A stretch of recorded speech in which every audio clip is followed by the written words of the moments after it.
wishes to be a refugee. We all are attached to our land and territory and culture, and we love it.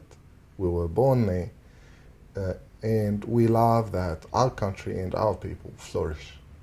So no one wants to be a refugee. No one wants to lose everything, all what he worked for and built during his life.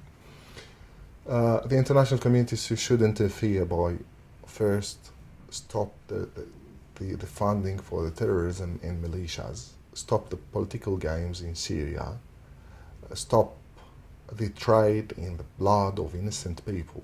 We are not, we do not exist to be the sacrifices of politicians so they can have their deals made by our blood.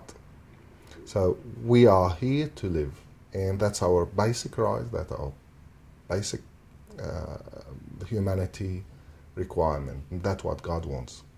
So the very good second thing is to send, well, if there are a million people fleeing Syria toward Europe, there is 7 million or 4 million in Syria displaced. They have very scarce resources. So those who are in Europe or in the camps, they chose to, they are going there and they are receiving some attention. Well, in Syria, there's nothing they can rely on. So people are forced to do things they never want to do. And they are in situations that no human being will accept. So they should pay attention to those displaced in Syria. They should stop funding terrorism and look after the poor in Syria and stabilize the region there, so we can live in our inherited land. It's as Syriac, we are originally in Syria. We've been Christian 2000. We became Christian 2000 years ago. We have our roots in the land, our churches, our culture, our everything we died for throughout history. We are losing now. So the second concern, I say secondly, a movement should,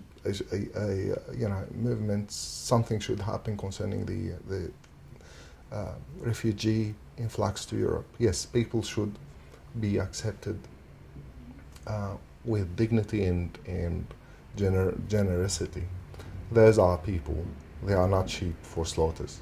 So they deserve to be treated as a human, and that's what Europe stands for. Europe became now what the Europe nations' big principles are humanity and fraternity and having this human dignity pushed forward, and that's what Europe should do. They should support those Syrians fleeing the country, and do not also do deals by their sufferings. We know very well. I'm a Syrian, and I'm always in contact with other Syrian fleeing Syria. Not all the refugees who are going to Europe are Syrians. Only some 30% of them in refugee camps in Europe. Not the refugees. The refugee camps has more people who are not Syrian than those who are Syrian. Well, we have a special compassion for the Syrian Christian. I'm a priest, and I know what's happening for the Christian there. We know that Christian fleeing North Africa to Europe, people got thrown up from the boats by other Muslim refugees, and that happened. People who get lost and killed on the way from Turkey to Europe, and some people get into between the hands of organ traffickers, where they get killed for a kidney or another member. The Australian government announced recently that we would take 12,000 more refugees from Syria on top of the yearly quota for refugees. But in your view, Is that enough, or should we be doing more, taking more? Actually, there's something must be done also to increase the intake. In my opinion, 12,000 is compared to the what we have now, the 13,570, I guess. That's the usual intake of Australia, the annual intake. So 12,000 is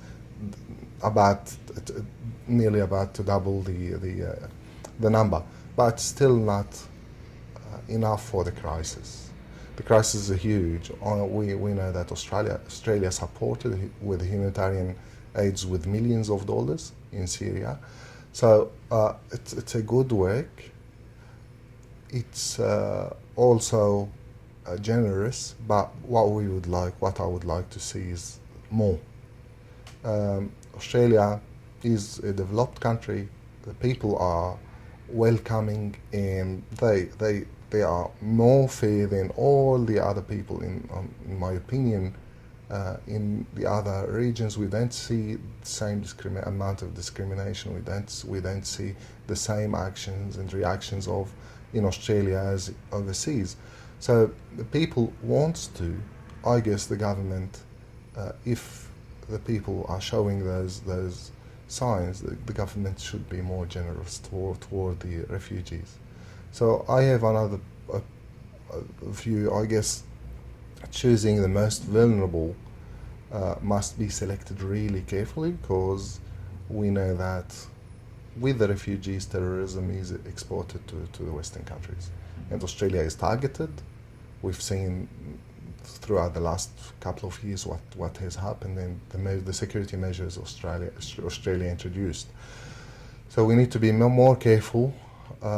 We should be wise and look at the complete figure and not take only part of it, and consider all the quality of the people's lives and all the capacity and what they can bring to the Australian society as well. Another part of what the government announced is that they would give priority to Christians and other persecuted minorities from Syria.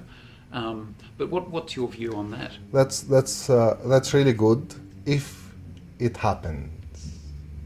So the government also said that we will take people from the camps. Well, I mentioned earlier, and you can just checking the articles and the newspapers for the last 4 years, you would see clearly that there's no trace of Christians in the camps, because the camps are radicalized. And the camps are not a friendly or even a possible environment for Christians to live in. The camps of Jordan, the camps of Turkey, and the camps in Lebanon. We know that from those camps there are drug rings, and there are also militias, armed militias, and there are also training camps for the jihadis. And we should just ask the question, why in those camps there are no men? Where are the men? Where are the husbands and the brothers who have the responsibility to look after their families before everyone else? So if those people are fighting, what are those family ideologies? What do they believe in? Are they here seeking safety, or just because they are part of this war machine? So the thing is, another part of the camps is usually ignored. There are other sort of camps. We see in Iraq people living in tents, and those are camps. We saw in Syria as well, people are living in camps, in tents, and those are camps. People get together to live somewhere safely. In Lebanon, we saw people who are living in schools, in tents, who are Christian, who feed for their lives and for existence to go even and ask for a UNHCR refugee recognition. So they don't have even those number and recognition from. The only resource of help is some open doors charities where they can go there, get some food baskets, and some of them present some medical services and so on, and leave. They have the churches, the various churches, and the various charitable organizations. So usually what happens is we tend to ignore the camps who are not run and supported by the government directly. So it's not recognized. In some places there are camps that are not recognized as camps. But when and those are the only places for the Christian. The environment is slightly friendly. They can live there without fear for their lives and their women and their kids.